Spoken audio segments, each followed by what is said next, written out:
What's going on, everyone? Jeremy here from the Quartering, and it's been a rough month, really a rough year for losing comedic icons of a former era when things were so much better. It seems like in Hollywood, Bob Saget we lost maybe a week ago.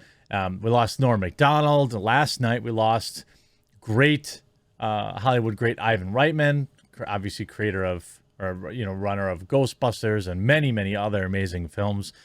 But one of them so far has been, there's been an interesting narrative around his passing, and now there's really some suspicious medical information coming out from the autopsy that have people really going wild. And it kind of stinks, because I want to first and foremost say that I don't think I've seen a single person come out and have a bad story or a mean thing to say about Bob. He seemed to be universally loved by everyone.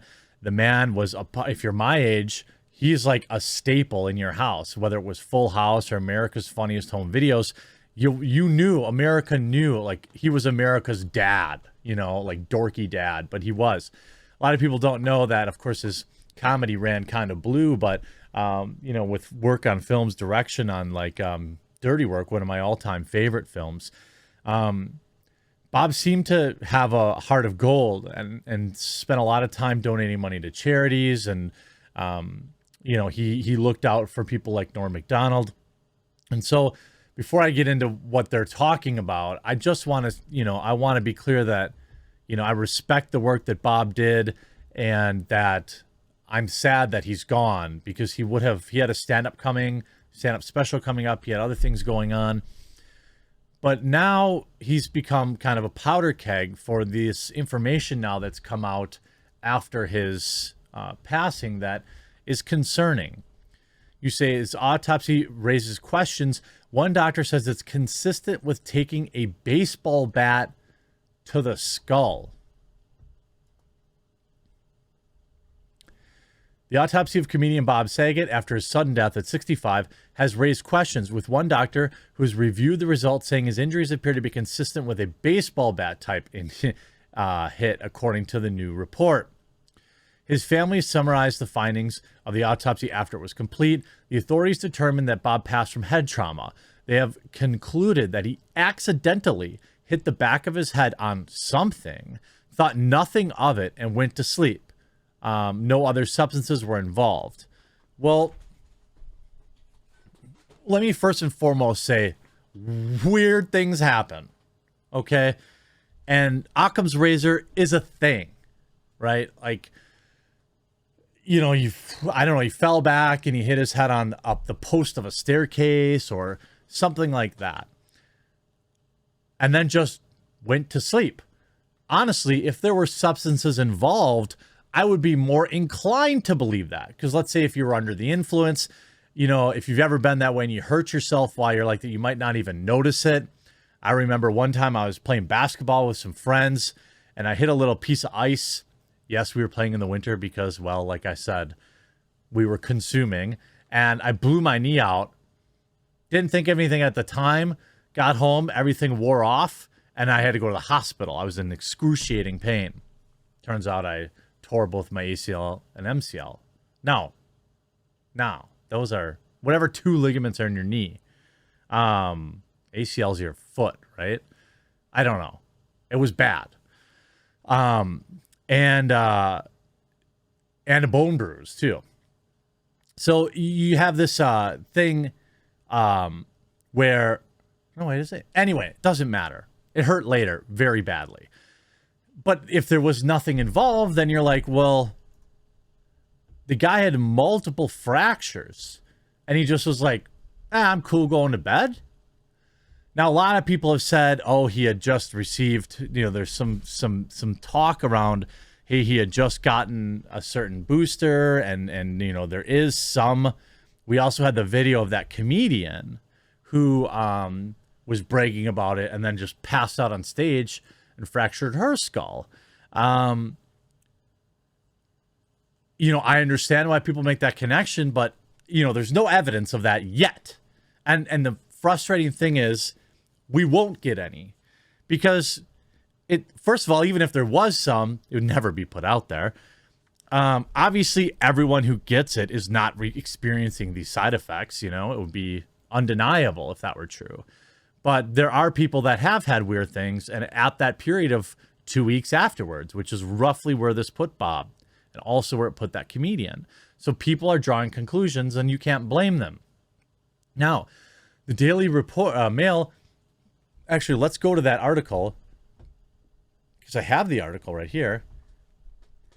Health experts are demanding answers after Bob's autopsy revealed he found more injuries. He was injured more significantly than believed. The damage is consistent with falling 20 to 30 feet or being hit with something. Health experts are now asking how thoroughly everything was investigated and what caused him to have such a significant hit to the head, which one doctor said appeared consistent with taking a baseball bat to it or falling 20 to 30 feet.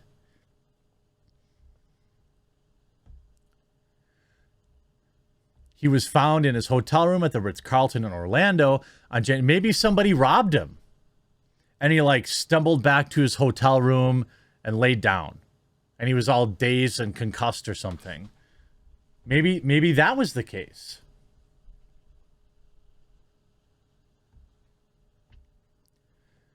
The cause was attributed to him falling backward and striking the back of his head, according to the data revealed on Thursday by Orange County Medical. But Dr. Joshua Stephanie said, by him, and he was ruled an accident. He was also COOF positive when he passed, though it did not play a role in his death, allegedly. Right? We don't know that. Now, I think it reveals more than anything else that this was not a simple bump on the head. Neurosurgeon Dr. Sanjay Gupta, who's also CNN's chief medical correspondent and a liar, said on his episode of the network New Day on Friday, when you read the autopsy report, that may still be the case, but it was a pretty significant impact. In case you missed it, this is not a slip and fall. This is not a minor concussion. This is major head trauma. Now, let's say hypothetically, there was something like a rock or something, and he slipped and fell onto a pointy rock or something. It literally happened to my best friend, and it broke his back. And he stayed with me for 2 months. That was this Christmas. It was just a weird freak thing. But you would think that there'd be some more information. It says it takes a lot of force to do that. I don't know of anything else about what had happened. You'd think there was someone who had fallen down the stairs and had several impacts to the head, or had been unrestrained, not wearing a seatbelt, in a car wreck. Whatever happened here, we may never know how he fell or what happened, but it was significant. It was a very significant impact that caused that. And likely the bleeding on top of the brain is causing pressure on the brain, and subsequently, sadly, what led him to becoming unconscious and passing away. This is significant trauma, Dr. Gavin Britt said, the chair of neurosurgery at Houston Methodist Hospital. This is something I find with a baseball bat or someone who has fallen between 20 and 30 feet, he noted. These are not, noting that his fractures were not only widespread, but in particularly thick parts of the skull.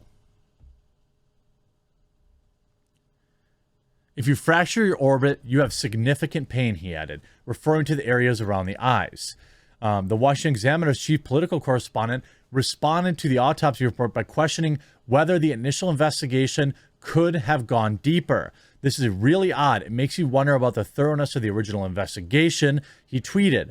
Former AUSA SDNY Richard, I don't know what that is, Richard Signorelli weighed in and suggested that there may have been foul play and involved Saget's passing, despite officials ruling it was an accident. No wrongdoing found doesn't make sense given how severe his injuries were. Emergency physician Dr. Megan Ranney also addressed her concerns raised by the autopsy report and demanded that his family know what happened. Hi, in case you missed it, this is not a slip and fall. It's a doctor who said that. This is not a minor concussion. This is a major head trauma. Many Twitter users responded to the uncertainty over his passing, offering their own theories over what happened, questioning whether or not there was foul play involved. Randy also addressed such comments in a follow-up tweet, writing, P.S. It doesn't mean it was intentional trauma, but just that it's more than I bumped my head on a kitchen cabinet. His family said last week that he went to sleep after hitting his head, completely unaware of how serious the injury was. I mean, it's hard to believe that he didn't know. It's hard to believe that he wasn't in immense pain.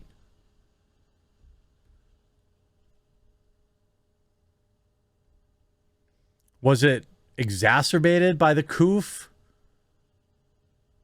I don't know.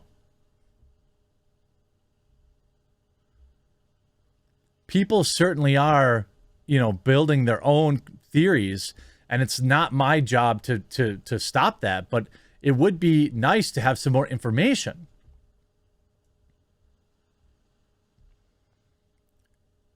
Blunt head trauma. Not when doctors are saying that it was similar to a baseball bat or falling off a third-story roof. This is very concerning. And it seems odd that they would just... Look, I mean, you would think if there was... If there was serious... Like, let's say he hit his head somewhere in the hotel room, because I can't imagine you make it that far without it. Maybe there'd be a dent somewhere or evidence of it or blood on something or something like that. You take that big of a hit. There was no spatter anywhere. Did they look? I don't know. This is, I mean, again, could it be something fluky? Like he put something on the bed and then he tripped and then he fell and the way he fell, he was applying extra. Yes. Something totally bizarre could have happened. He had a whole TV show filming those things happening. But there's certainly way more questions than answers right now. And I think it absolutely warrants a deeper dive into what may have happened. I hope you were informed by this video, and I hope people take the time to do some digging around Bob's passing, because it seems like it at least warrants it.